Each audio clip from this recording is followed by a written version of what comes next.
اعوذ باللہ من الشیطان الرجیم بسم اللہ الرحمن الرحیم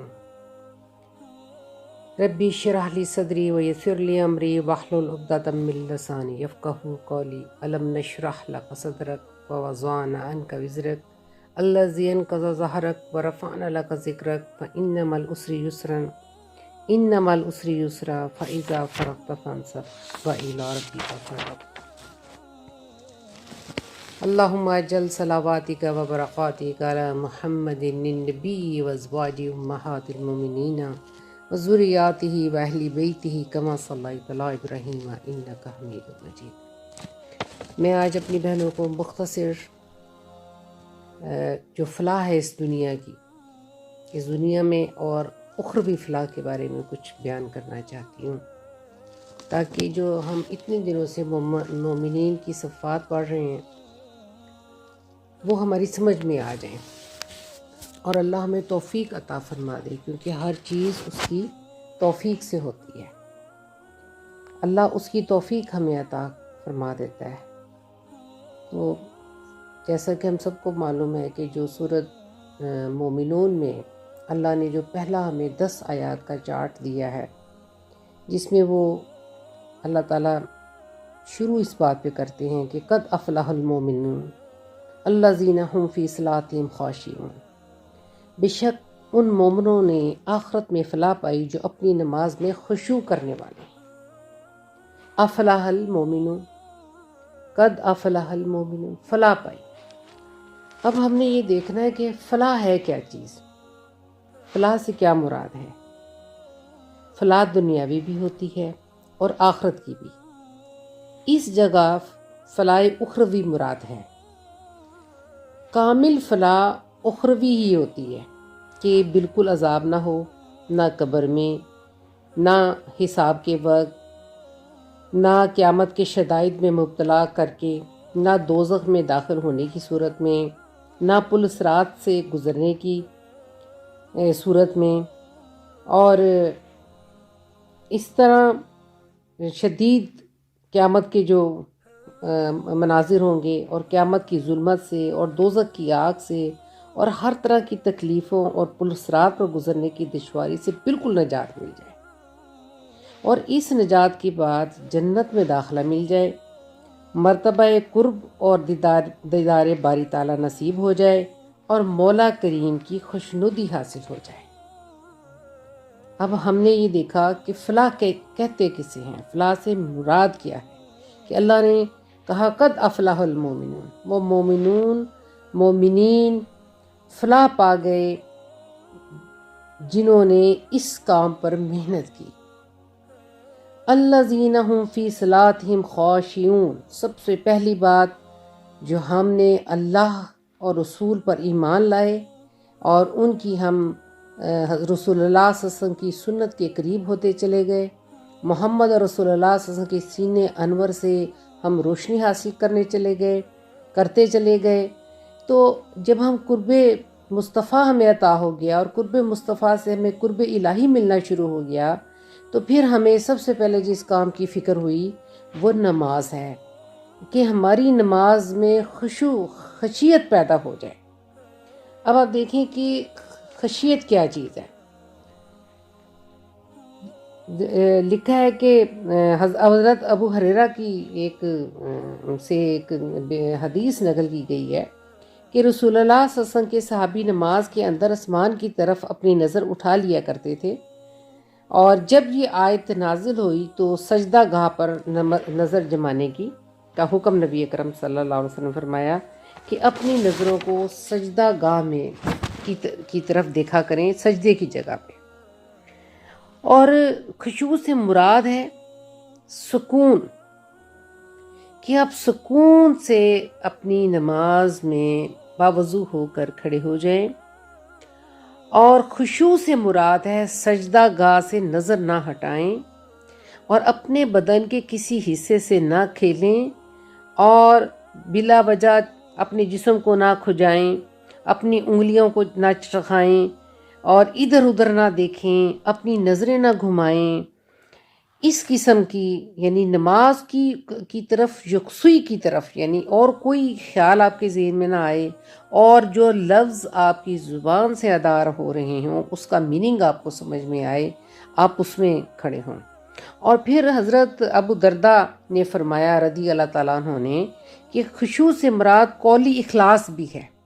یعنی اللہ کے سامنے تعظیم کے ساتھ کھڑے ہو جانا، کامل یقین اور پوری توجہ اور یکسوئی سے۔ اور پھر بہت سارے علماء نے اس کا یہ ترجمہ کیا ہے کہ عجز سے انکساری کرنا، اپنی نماز میں عاجزی کرنا، اور نگاہ اور سکون اختیار کرنا ہے، اور جس جگہ آپ کی نظر ٹک جائے وہاں ہی آپ نے ٹکائی رکھنی ہے، بالکل اس طریقے سے۔ اور حضرت ابو ذر غفاری رضی اللہ تعالیٰ عنہ فرماتے ہیں کہ رسول اللہ صلی اللہ علیہ وسلم فرمایا کہ بندے کی طرف برابر متوجہ رہتا ہے جب تک بندہ نماز میں ادھر ادھر نظر کو متوجہ نہیں کرتا۔ اللہ بندے کی طرف برابر متوجہ رہتا ہے جب تک کہ بندہ نماز میں ادھر ادھر نظر کو متوجہ نہیں کرتا۔ جب بندہ ادھر ادھر التفات کرتا ہے تو اللہ بھی اس کی طرف سے توجہ پھیر لیتا ہے۔ اور پھر حضرت عائشہ صدیقہ رضی اللہ تعالیٰ عنہ کی روایت ہے کہ میں نے رسول اللہ صلی اللہ علیہ وسلم سے التفات فی الصلاۃ کے متعلق دریافت کیا، فرمایا یہ ایک جھپٹا ہوتا ہے جو شیطان بندے کی نماز میں سے اچک کے لے جاتا ہے۔ حضرت انس بن مالک فرماتے ہیں کہ رسول اللہ صلی اللہ علیہ وسلم فرمایا کہ جو لوگ نماز کے اندر اپنی نگاہ آسمان کی طرف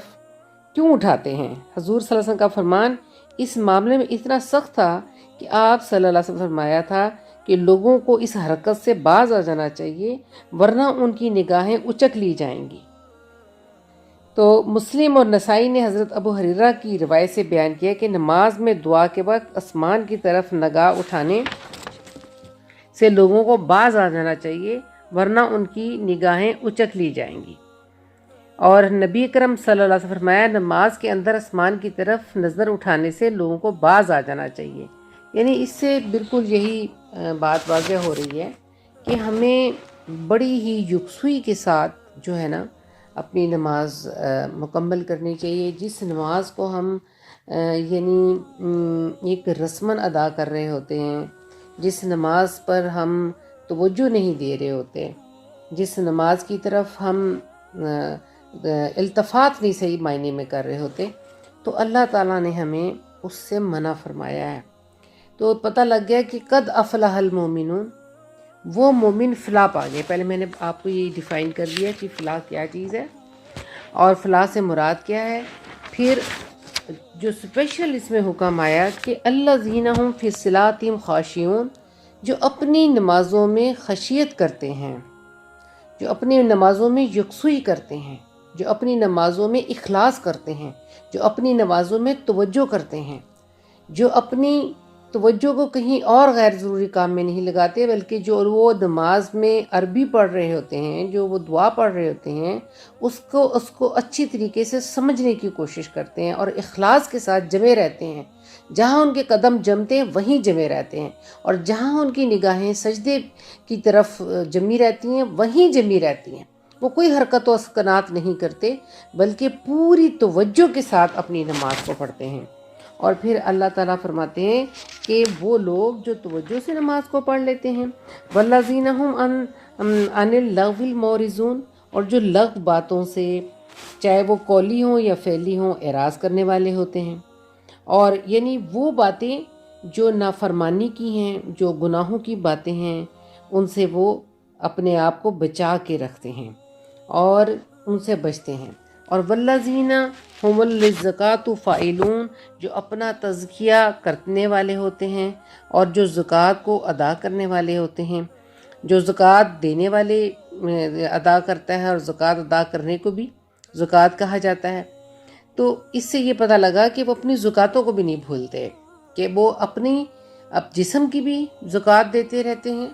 یعنی کہ صدقے خیرات دیتے رہتے ہیں، اور اس کے علاوہ جو زکوٰۃ ان پر فرض کی گئی ہے اس کا بھی اہتمام کرتے ہیں۔ پھر فرمایا جو تمام عورتوں سے اپنی شرم گاہوں کی حفاظت رکھتے ہیں سوائے اپنی بیویوں کے اور اپنی باندیوں کے، کیونکہ بیویوں اور اپنی باندیوں سے شرم گاہ کی حفاظت نہ کرنے پر ان پر کوئی الزام قائم نہیں کیا جاتا۔ یعنی یہ پورا ایک چارٹ ہمیں دیا گیا اس کے ساتھ کہ سب سے پہلے وہ کیا کرنے. پھر جو اس کے علاوہ اور جگہ شہوت رانی کے طلبگار ہوں گے تو وہ حد شرعی سے نکلنے والے ہوں. اس کے باوجود کہ اللہ تعالیٰ نے یہ حکم دے دیا ہے، اگر وہ اللہ کے احکامات کی تجاوز کریں گے تو پھر وہ جنت کے وارث نہیں ہو سکتے، ان کی جگہ کوئی اور لوگوں کو گھر مل جائے گا جنت میں. پھر فرمایا کہ جو اپنے پاس رکھی ہوئی امانتوں کا اور کیے ہوئے معاملات کا لحاظ رکھنے والے ہوتے ہیں. امانتوں سے مراد جو چیزیں جو بطور امانت مومنوں کے پاس رکھی جائیں ان کو ان چیزوں کا امین بنا دیا جاتا ہے. ایک تو وہ عہد ہے جو اللہ نے بندوں سے کیا اور بندوں نے اللہ سے کیا ہے، وہ کیا ہے؟ نماز، روزہ اور تمام باتیں اس کے ذیل میں آتی ہیں. دوسرا عہد وہ ہے جو آدمی آپس میں کرتے ہیں، یعنی امانتیں ایک دوسرے کو رکھواتے ہیں، ودیت کرتے ہیں، تجارت کرتے ہیں، ایک دوسرے کے ساتھ معاہدے کرتے ہیں جن کا تعلق باہم انسانوں سے ہوتا ہے. تو دونوں کی پابندی ان کو پورا کرنا مسلمانوں پہ واجب ہے، بشرطے گناہ اور اللہ کی نافرمانی کا کوئی مادہ نہ ہو. اور حضرت ابو ہریرہ کا بیان ہے کہ میں نے خود سنا کہ نبی اکرم صلی اللہ علیہ وسلم فرما رہے تھے کہ قیامت کے دن بندے سے سب سے پہلے حساب جو ہوگا نماز کا ہی ہوگا. نماز ٹھیک نکلی تو بندہ کامیاب اور بامراد ہوگا، اور نماز بگڑی تو ناکام اور نامراد ہو جائے گا. اگر کسی فرض کی ادائیگی میں کوئی کمی نکلے گی تو رب کریم فرمائے گا میرے بندے کے نوافل دیکھو، اگر کچھ نوافل ہوئے تو اس سے فرض کی کمی پوری کر دی جائے گی، پھر باقی اعمال کا حال بھی اسی طرح ہوگا. دوسری روایت میں ہے پھر زکوٰۃ کی حالت بھی اسی طرح ہی ہوگی، پھر تمام اعمال کا حساب فہمی اسی طریقے سے ہوگی. اور پھر فرمایا والذین هم علی صلاتہم یحافظون، جو اپنی نمازوں کی پابندی رکھتے ہیں، یعنی ہمیشہ ہر نماز کو اس کے وقت پہ پابندی کے ساتھ ادا کرتے ہیں. شروع میں نماز کا ذکر خصوصیت کے ساتھ آیا اور آخری وسط میں بھی ادائے نماز کو ہی قرار دیا گیا. پھر اللہ تعالیٰ فرماتا ہے کہ نماز میں جو ابتدائی آیتوں میں بتایا کہ جو نماز میں خشوع خضوع کرتے ہیں، اور آخر میں بتایا جو اپنی نماز کی حفاظت کرتے ہیں. خشوع خضوع بھی کرنا ہے اور وقت پہ نماز ادا کرنی ہے، حفاظت کرتے ہیں. اب یہ سورج نکل آیا، آپ فجر پڑھ رہے ہیں، اور عصر کا وقت چلا گیا، آپ عصر کی نماز پڑھ رہے ہیں، تو اللہ نے کہا نہیں، وقت کے پر آپ پر نماز جو ہے وہ فرض کی گئی ہے، لہٰذا وقت پہ آئیں. جب میں حاضری کے لیے بلاؤں، جب اذان ہو جائے تو آپ وقت پر آئیں نماز پڑھنے کے لیے. اور اللہ نے کہا اولئک هم الوارثون الذین یرثون الفردوس، بس ایسے ہی لوگ وارث ہونے والے ہیں جو فردوس کے وارث ہوں گے. اب اتنی ڈیٹیل کے بعد مختصر کرنا چاہتی ہوں، بہت زیادہ ڈیٹیل میں گئی تو پھر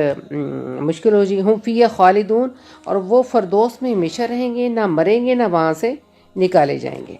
اب اس میں ایک حدیث سنا دیتی ہوں. امام احمد، ترمذی، نسائی اور حاکم نے حضرت عمر بن خطاب رضی اللہ تعالیٰ عنہ کی روایت سے بیان کیا ہے کہ جب رسول اللہ صلی اللہ علیہ وسلم پہ وحی کا نزول ہوتا تھا تو اس وقت آپ کے چہرے کے پاس شہد کی مکھیوں کی بنبناہٹ کی طرح کچھ بنبناہٹ سنی جاتی تھی. ایک روز جو وحی نازل ہونے لگی تو ہم ختم وحی تک ٹھہرے رہے، منتظر رہے. جب وحی کی حالت ختم ہو گئی تو حضور صلی اللہ علیہ وسلم نے قبلے کی طرف منہ کر کے دونوں ہاتھ اٹھا کر دعا کی اور کہا اے اللہ ہم کو اور دے، کمی نہ کر، ہم کو عزت عطا فرما، ذلیل نہ کر، ہم کو عطا فرما، محروم نہ کر، ہم کو دوسروں پہ ترجیح عطا فرما، دوسروں کو ہم پر برتری نہ دے، ہم کو خوش کر دے اور ہم سے راضی ہو جا. پھر فرمایا مجھ پر یہ 10 آیات نازل کی گئی ہیں جو میں نے ابھی جس کا ترجمہ پڑھ کے سنایا ہے. قد افلح المؤمنون سے حضور اکرم صلی اللہ علیہ وسلم نے شروع کی. اب دیکھیں اس میں پوری ڈیٹیل کیا آ جاتی ہے کہ جو نماز میں خشوع کرتے ہیں، اوقات کی پابندی رکھتے ہیں، زکوٰۃ ادا کرتے ہیں، جو لغو باتوں سے اعراض کرتے ہیں، تمام محرمات سے اجتناب کرتے ہیں، یعنی جو چیزیں اللہ تعالیٰ نے حرام کی ہیں. ان اوصاف کا حامل شخص جو ہوتا ہے وہ تمام کثافتوں اور گندگیوں سے پاک ہو جاتا ہے، اور ذاتی اور صفاتی تجلیات کی پرد و اندازی کی اس میں استطاعت پیدا ہو جاتی ہے. اب اسی بات کو میں لے کر جو اس کے اختتام کا پیرا ہے جس پر یہ صورت ختم ہو رہی ہے، اب میں اسی کی طرف آؤں گی. بہت زیادہ ڈیٹیل ہے لیکن میں بہت زیادہ ڈیٹیل میں جانا نہیں چاہتی تاکہ جو اصل بات ہے وہ بہنوں کو سمجھ میں آ جائے کہ اللہ تعالیٰ اصل میں ہم سے چاہتا کیا ہے. اس کی جو آخر کی جو آیت ہے جس میں اللہ تعالیٰ نے بہت ڈیٹیل بیان کرنے کے بعد بتایا ہے کہ کفار کا حال جہنم میں کیسا ہوگا، کس طرح عذاب ہوگا کہ اگلا اوپر والا ہونٹ جو ہے اتنا اٹھا دیا جائے گا کہ وہ سر تک چلا جائے گا، نیچے والا ہونٹ ایسا عذاب آئے گا کہ وہ ناف تک چلا جائے گا. اس طرح کے بہت سارے عذاب ہوگا اس میں، اس سے پہلے آیات میں ذکر ہوا اور کافروں کو تنبیہ کی گئی. جیسے اللہ تعالیٰ نے مومنین کے وہاں اوصاف بیان کر دیے سورۃ مومنون میں کہ مومنین کے اوصاف کیا ہیں، تو آخر میں جو تنبیہ کر دی وہ کافروں کو تنبیہ کر دی کہ کافروں کا حال کیا ہونے والا ہے. اگر یہ ہمیں سمجھ میں آ جائے جو نبی اکرم صلی اللہ علیہ وسلم کی پسندیدہ یا سارا قرآن ہی پسندیدہ تھا، کوئی قرآن کا ایک لفظ بھی ایسا نہیں تھا، لیکن کچھ چیزیں ایسی ملتی ہیں جو نبی اکرم صلی اللہ علیہ وسلم خاص توجہ سے پڑھتے. اس میں آخری اس میں اللہ تعالیٰ فرماتا ہے افا حسبتم انما خلقناکم عبثا وانکم الینا لا ترجعون. سو کیا تم نے یہ خیال کیا تھا کہ ہم نے تم کو محض بیکار پیدا کیا ہے، اور کیا تم گمان کرتے تھے کہ تم ہمارے پاس لوٹ کر نہیں لائے جاؤ گے؟ فتعالى اللہ المالک الحق لا الہ الا هو رب العرش الکریم. بس بہت ہی عالی شان ہے اللہ جو بادشاہ حقیقی ہے، اس کی سوا کوئی بھی عبادت کے لائق نہیں، وہی بزرگی والے عرش کا مالک ہے. یعنی مالک الحق وہی حقیقی بادشاہ ہے جس کو حکومت کا حق ہے اور جس کی حکومت واقعی ہے، باقی اس کی حکومت ہے. یعنی جب اللہ ہی بادشاہ حقیقی ہے تو اس کا فعل عبث نہیں ہو سکتا. وہ تو عرش کریم یعنی عرش بزرگ اللہ کی پرعظمت تجلیات خصوصی طور پر عرش پہ پڑتی ہیں، اس لیے اس کی صفت بیان کی گئی ہے کہ فتعالى اللہ المالک الحق لا الہ الا هو رب العرش الکریم. جو عرش کریم کا مالک ہے، ہر وقت اس کی تجلیاں اس عرش پہ پڑتی ہیں. پھر اگلی آیت میں اللہ فرماتا ہے وَمَن يَدْعُ مَعَ اللَّهِ إِلَٰهًا آخَرَ لَا بُرْهَانَ لَهُ بِهِ فَإِنَّمَا حِسَابُهُ عِندَ رَبِّهِ إِنَّهُ لَيُفْلِحُ الْكَافِرُونَ. اور جو شخص اللہ کے ساتھ کسی اور معبود کی بھی عبادت کرے کہ جس کے معبود ہونے پہ اس کے پاس کوئی بھی دلیل نہیں، تو اس کا حساب اس کے رب کے پاس ہی جا کر ہوگا، جس کا لازمی نتیجہ یہ ہوگا کہ یقیناً کافروں کو فلاح نہ ہوگی بلکہ ہمیشہ ہمیشہ عذاب میں پڑے رہیں گے. لا برہان لہ بھی یعنی یہ دوسری صفت ہے کہ اللہ کے سوا دوسرے کی عبادت باطل ہے اور باطل کی کوئی دلیل نہیں. یہ دوسری صفت یا تو محض تاکیدی ہے، اس لیے اس کا ذکر کیا گیا ہے اور تنبیہ کی گئی ہے کہ جس کی کوئی دلیل نہیں ہے، جس کی کوئی دلیل آپ کے پاس نہیں ہے، اس کی عبادت جائز ہی نہیں ہے. وَمَن يَدْعُ مَعَ اللَّهِ إِلَٰهًا آخَرَ جو اللہ کے ساتھ اور بھی کسی کو شامل کرتے ہیں، لا برہان لہو اور جس کی ان کے پاس کوئی دلیل نہیں، لا برہان لہو بھی فَإِنَّمَا حِسَابُهُ عِندَ رَبِّهِ تو بس پھر اس کا حساب اللہ کے پاس ہے، اس کا حساب اور کوئی نہیں کر سکتا، وہ جا کے وہیں پتہ لگے گا. إِنَّهُ لَيُفْلِحُ الْكَافِرُونَ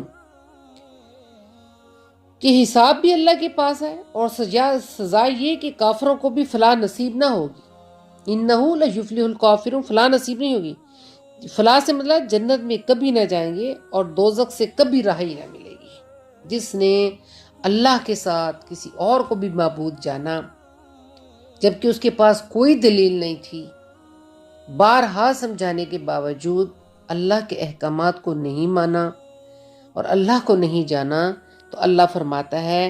کہ ان کو کبھی بھی فلاح حاصل نہیں ہوگی، جنت میں بھی کبھی نہیں جا سکیں گے اور دوزخ سے ان کو کبھی رہائی نہ ملے گی.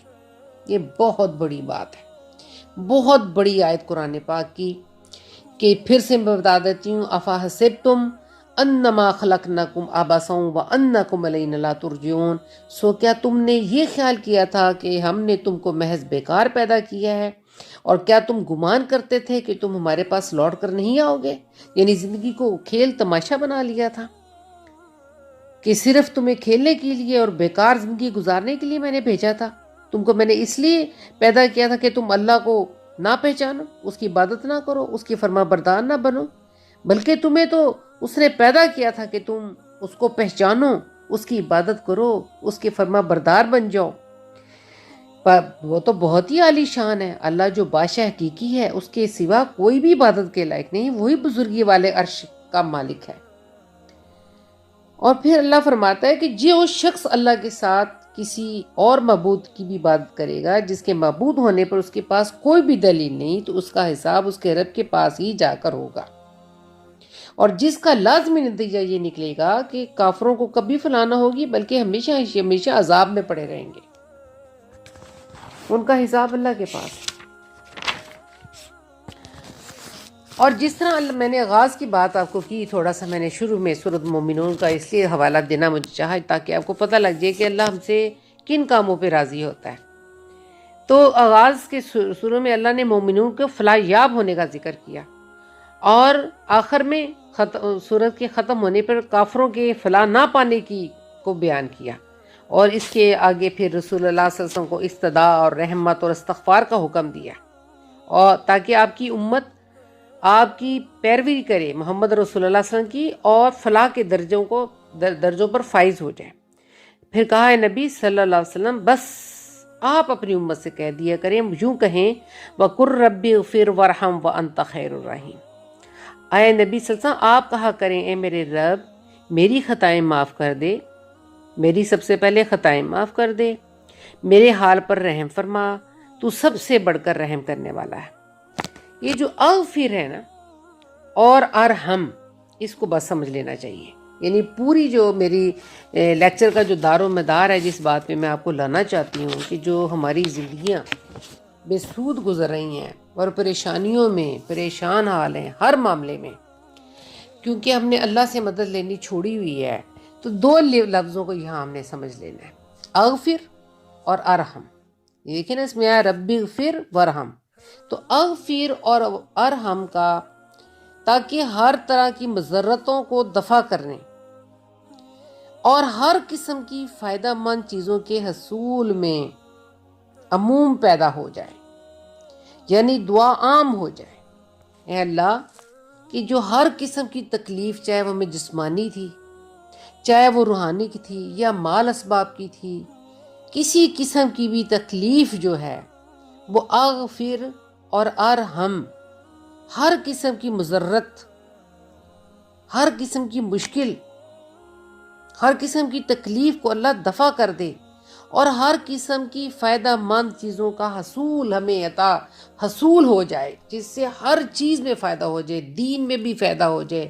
دنیا میں بھی فائدہ ہو جائے، جسمانی فائدہ بھی ہو جائے، روحانی فائدہ بھی ہو جائے، اور جو شیطان نے ہمیں شکنجے میں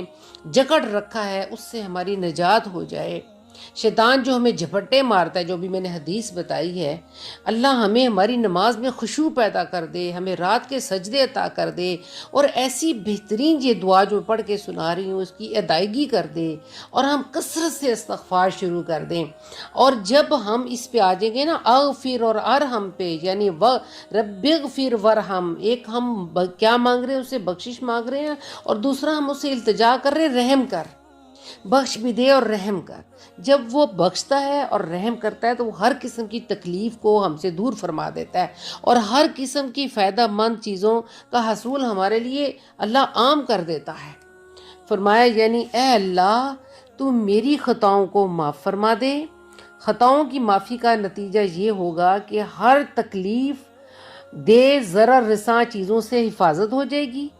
مجھ پر رحم فرما، ہر طرح کے رحم کرنے کا نتیجہ یہ ہوگا کہ اللہ ہر فائدہ بخش چیز عنایت فرما دے گا۔ مغفرت کا لازمی نتیجہ دفع مضرت، اور رحمت کا لازمی نتیجہ حصول منفعت ہے۔ مضرت یعنی تکلیف سے دوری، اور رحمت کا لازمی نتیجہ حصول فائدے کی چیز منفعت ہے۔